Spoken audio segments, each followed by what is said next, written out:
I broke out Star Wings X-Wing. This is the second edition.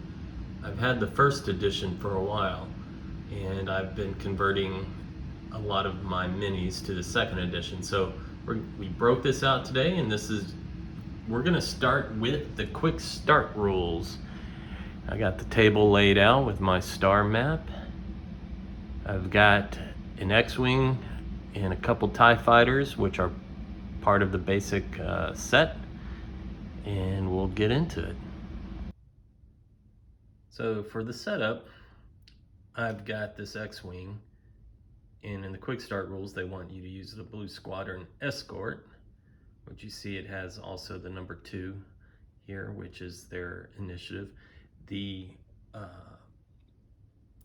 So you find the little base, the square base that matches the card.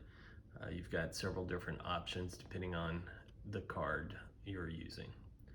One of the differences I saw compared to the first edition is the fact that these attack and defense values and such are no longer on the base for the mini.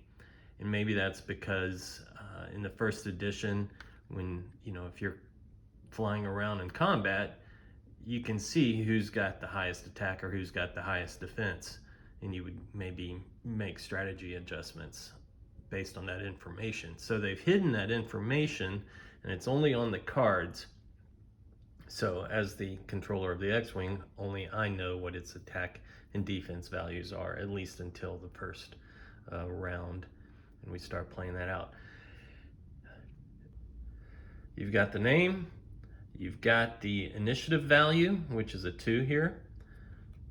And we'll talk about how that plays during the activation phase as well as the attack phase. You've got the values of their attack, which is a 3 here, colored in red matching the attack dice. So I would use 3 dice for my attack. I've got a 2 for defense, so I'd use 2 green for defense. And I've got a 4 for the whole value. Not whole, but whole. This is the structural damage it can take. It can basically take up to 4 hits before it is destroyed. And this wonderful little blue icon here with a 2 represents how many shields I have on this.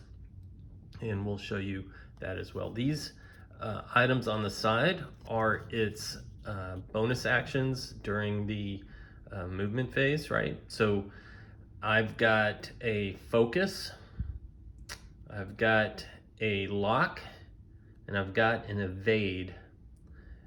Sorry, that's not an evade. I take that back. That is a barrel roll. So I've got focus, lock, and barrel roll for this, and we'll go over what those mean during the later phases. Now let's go look at the Empire, the Imperials. All right, for the Imperials, we've got 2 X-Wings. We have a Black Squadron Ace in the appropriate base.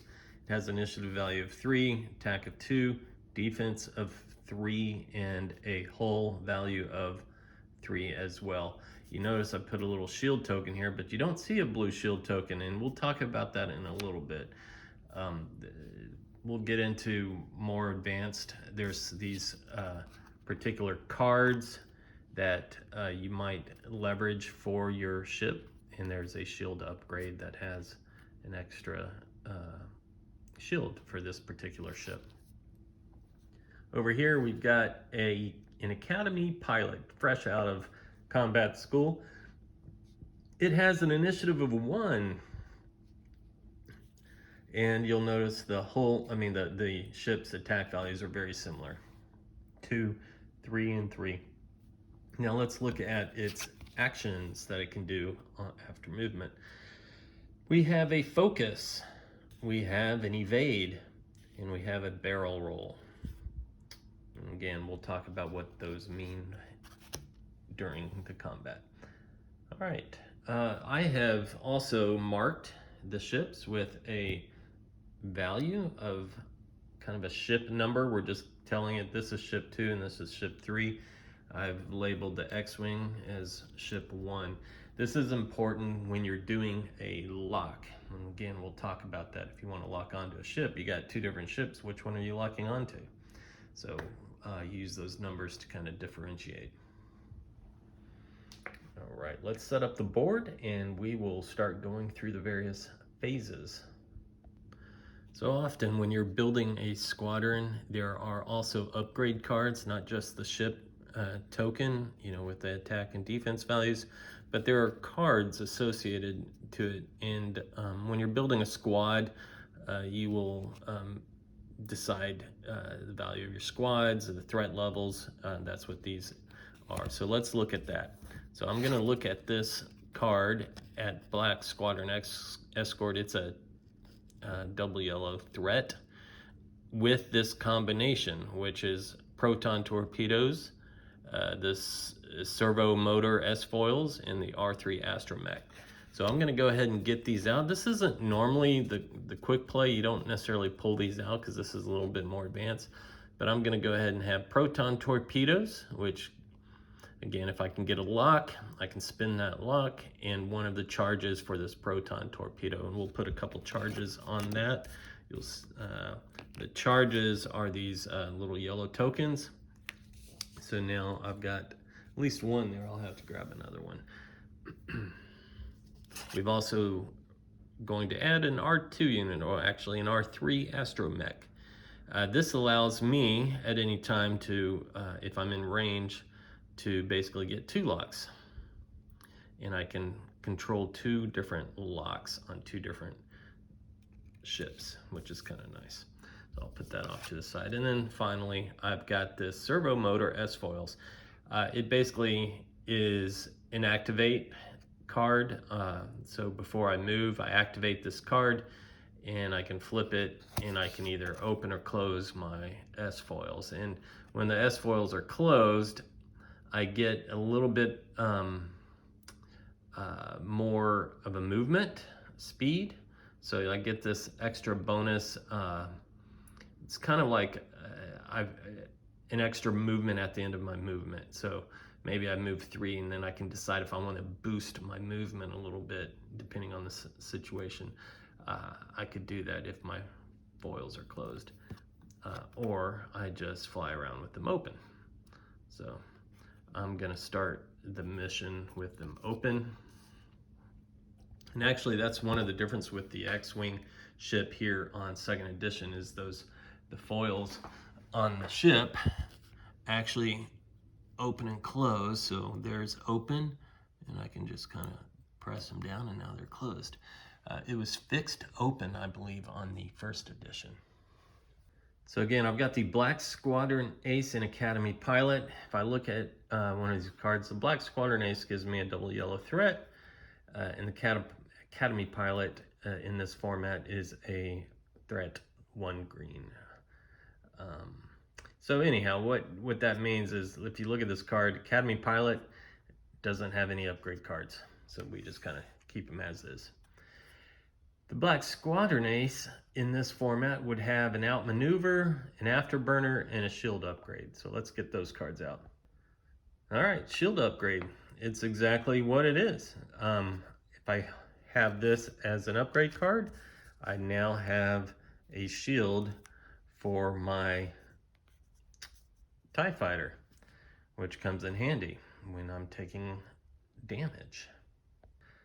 The outmaneuver card is the next one, and this one allows the TIE Fighter, if it's outside of the X-Wings, in this case because it's the Defender, X-Wing's firing arc, then the X-Wing rolls 1 fewer defense die when I am attacking as the TIE Fighter. Basically, I'm behind the X-Wing or off to the side, and it can't see me, so it's getting 1 less defense die in this case. So kind of outmaneuvering it. Let's look at the next card. So this one is called Afterburners. It also has 2 charges, so during the game I can spend a charge and perform kind of a boost action as needed at the end. And that's kind of helpful here for the Blue Squadron Ace, because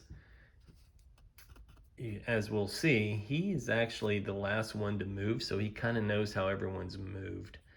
And so he can then make some adjustments using this afterburner if needed. When we set up the board, we put the rebels on one side, about 2 inside the 2 range of the corner of the board. And I'm going to start him on the far left back here, and you'll notice we've got debris and asteroids in the middle, and then we've also got the Imperials. We're going to start them on the back left here, and you'll see how that runs.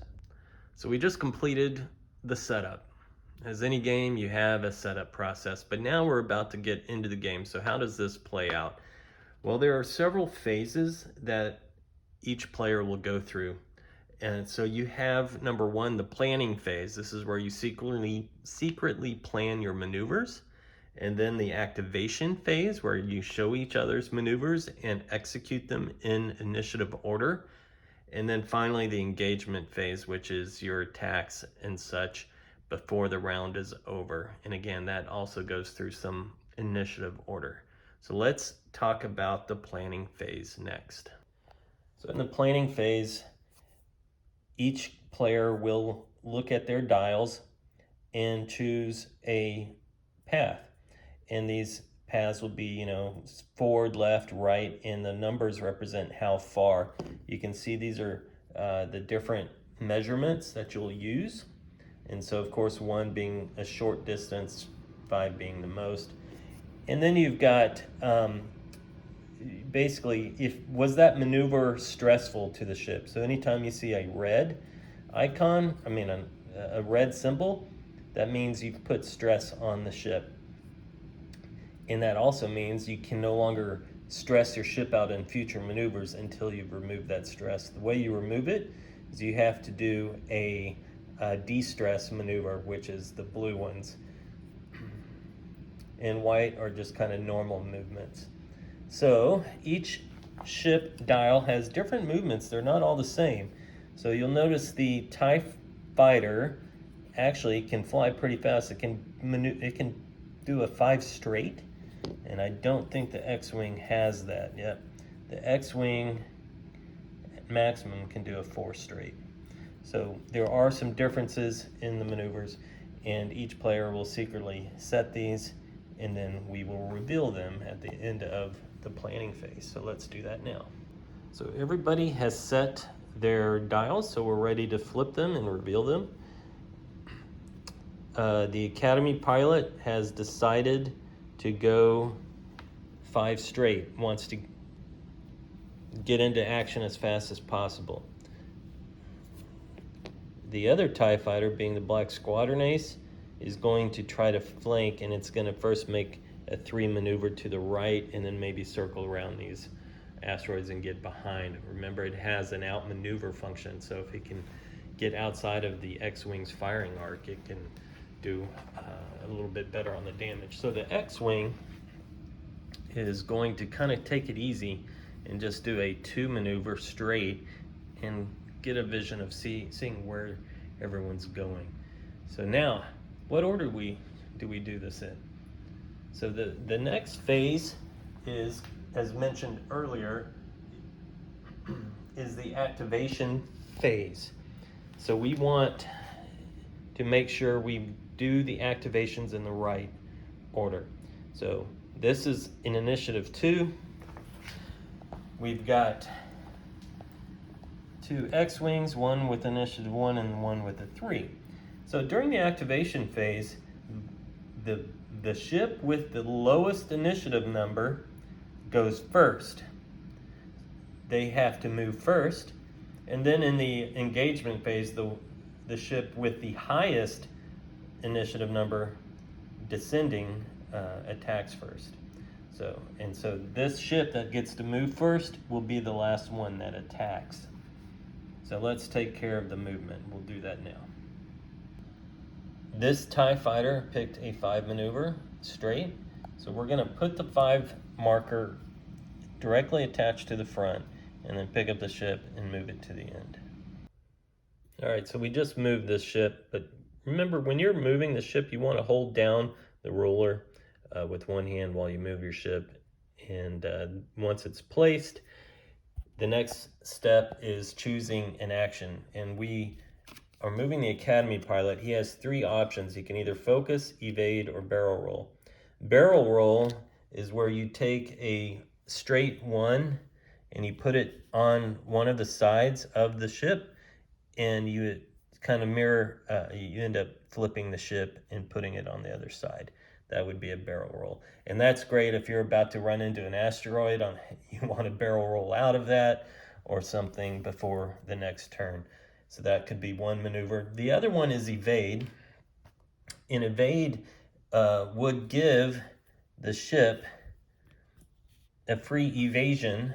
He still gets to roll his defense dice, but in this case, I actually, because I have one free evade, I've got an extra one. Now I'm at 2.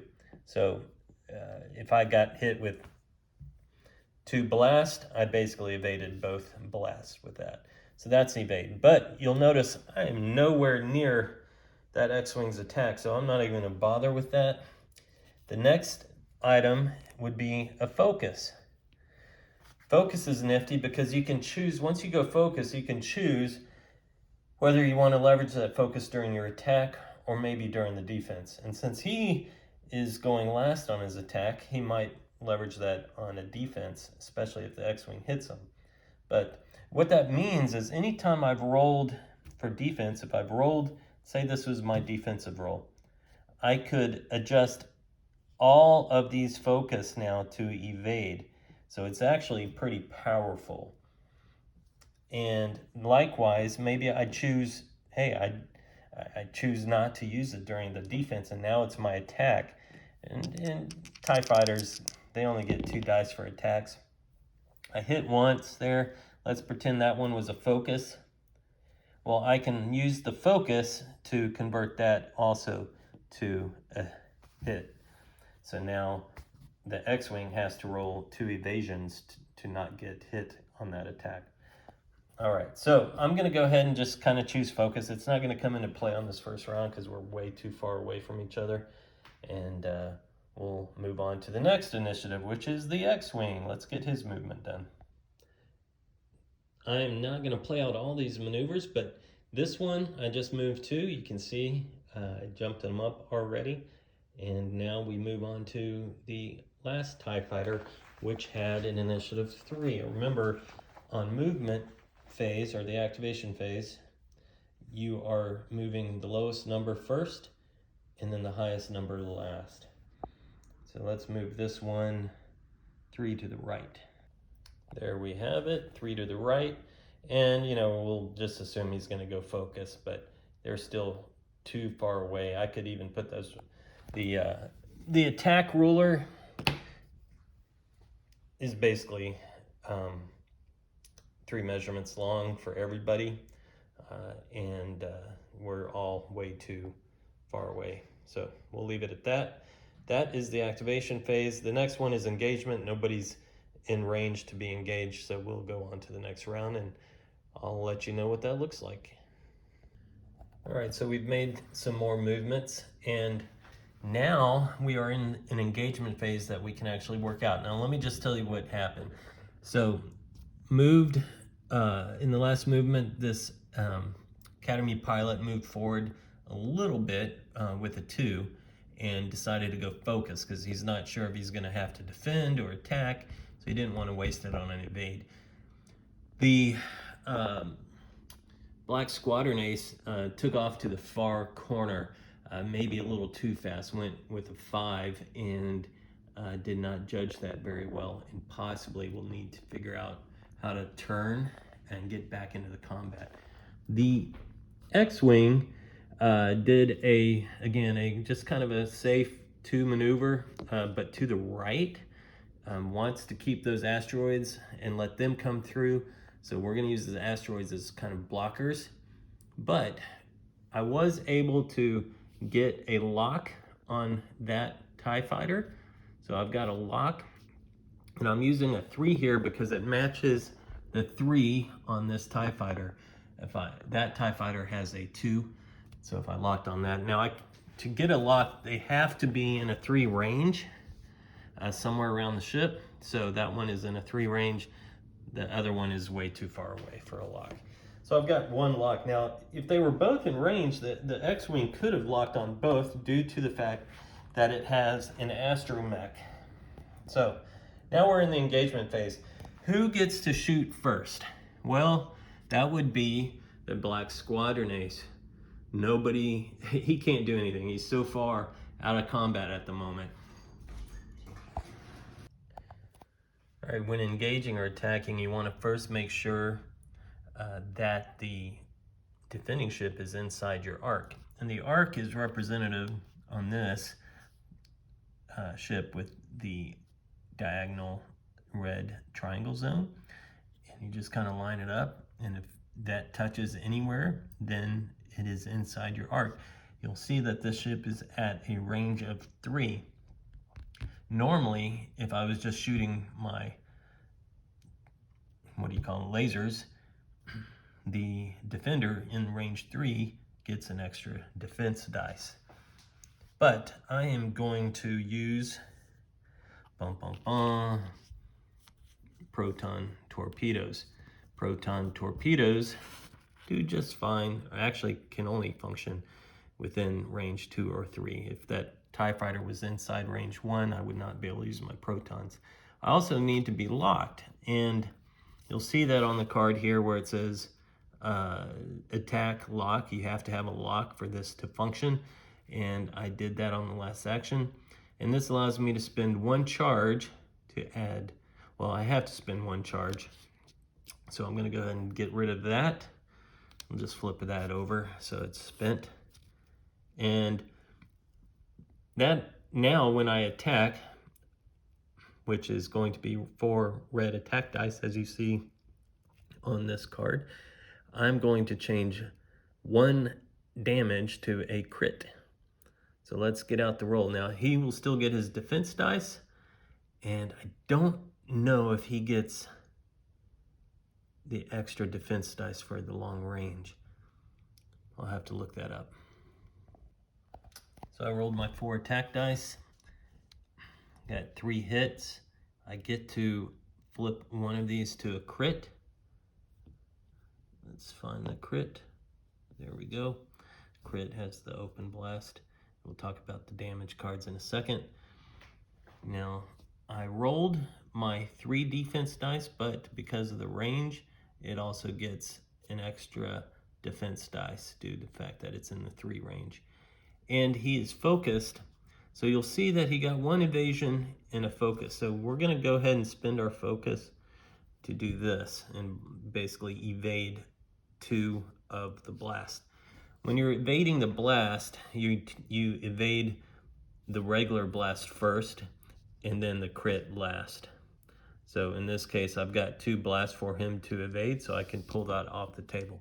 If this was my setup, he would be able to evade the blast and the crit. But he is taking a crit hit, so after all the results have been tabulated, let me actually line up the dice here so you can see how that played out. There we go. So he evaded 2 hits here, and he's gonna take a crit. Now a crit, anytime you take a hit, you just take a hit card and you put it next to your ship, wherever the ship is, over here. But in this case, the Academy pilot took a crit, so this hit card goes face up. Looks like we have a panicked pilot. So he's gonna gain 2 stress tokens, and that means he won't be able to do any red maneuvers until he has cleared out his stress tokens. I'm going to go ahead and put the stress tokens on the ship, and when I do that, I will flip this card to a normal damage. Got the 2 stress tokens, and we're just gonna go ahead and turn that over. Now remember, his hull can take 3 damage, so he's only taken 1 hit. And pilot is a little panicked, as he should be, because he's out there in the middle of the asteroids by himself. But that was the X-Wing's turn for engagement, and now it is the TIE Fighter's turn. TIE Fighter is going to roll 2 attacks, and we already know that the X-Wing is in the 3 range. So the X-Wing will get an extra defense. So, wow, TIE Fighter got 2 hits. And we will see the X-Wing does not have really good defense dice. There's 1 evasion, so he'll take 1 hit. Let's line up those dice so you can see how that result. So the X-Wing takes a damage normally, however, we have 2 shields for them to get through. So this shield gets eliminated and he does not take any damage because the damage was absorbed by the shield. And if he takes another hit, all his shields will be down, and then he can actually start taking cards, and he's got a 4 holes. So this X-Wing can really take about 6 hits, which is kind of nice. That's why we're going up against 2 TIE Fighters. So let's see how all of this plays out, and we'll catch you later. So I want to highlight a situation that came up. I've eliminated the Academy pilot, and it is the Blue Squadron Ace here against the X-Wing. And you'll notice we just crossed paths. The X-Wing moved first, and then the Blue Squadron Ace next. And his movement marker actually goes over this debris. When your movement overlaps debris or an asteroid, you have to roll 1 red die. No defense added to that, so he takes that as a hit. Now if he had a shield remaining, he could just eliminate the shield, but he does not have a shield, so he'll take that as a hit. He could just as well have taken a crit. If he had a shield, the shield would absorb the crit. But he will take a hit, and whenever you do an overlap like that over an obstacle, that ship cannot perform an engagement action. Maybe I got that wrong. Maybe it's just an action, so I'll look that up and correct that. Correction on this. So he cannot perform an action like a barrel roll or a focus, and I can't remember. Oh, and evade. Now, also, if both ships were touching at the end of this, or at any time if the ships are touching, neither ship can perform an attack. So difference between action and attack. Action are the 3 icons on your card, and so he can't do any of those actions. Now we go into the engagement phase, which neither one of them are able to attack each other in their firing arc. I do have a lock on him, and so we'll save that lock for the next round. And I do believe the TIE Fighter is stressed and the X-Wing is not at this moment. So this TIE Fighter is about to go off the map and can't perform a loop because the loop is a stress maneuver. I gotta correct that too.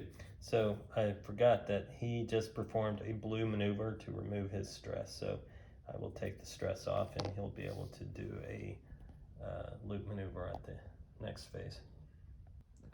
All right, so the TIE Fighter performed a 3 arc and put a stress, 3 reverse and put a stress on himself. He also went focused.